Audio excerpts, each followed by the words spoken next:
hii SHA ukienda kwa watu wale wako pande ile ingine wanataka kukujiplease, inafanya kazi.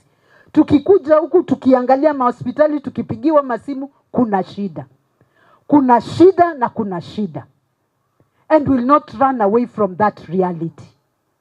Kama ni SHA, wacheni tusimame kama waheshimiwa, tuseme let's go back to the drawing board, tuangalie kama tutaiscrap ama nini itafanyika, because watu wetu wataendelea kusumbuka. Muliona majuzi.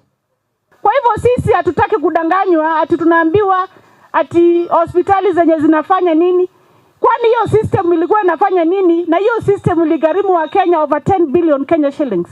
Hiyo system ilikuwa inafanya nini kwa sasa inawezesha kupitisha pesa kwa wenye hawafai? Tunataka kusema kama wa Kenya hatutaki kudanganywa na hatutakubali kufanya nini? Kudanganywa. Kwa hiyo huyu kana vikevu mambo hapa ya SHA jamani, pesa tunaambia mabilioni ya pesa yamepotea. Wananchi bado wanasukuma, ukienda hospitali unaambua nenda ukalipe SHA. Ni kwa nini tulitoka NHIF tukaingia SHA kama ilikuwa bado haijatengenezwa taratibu wa jinsi mwananchi anafaa kutibiwa ama anafaa kulipa hizo pesa? Serikali hapo imeanguka kabisa.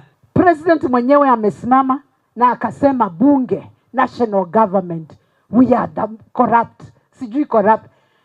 Corruption hiyo, wewe ndio behind it.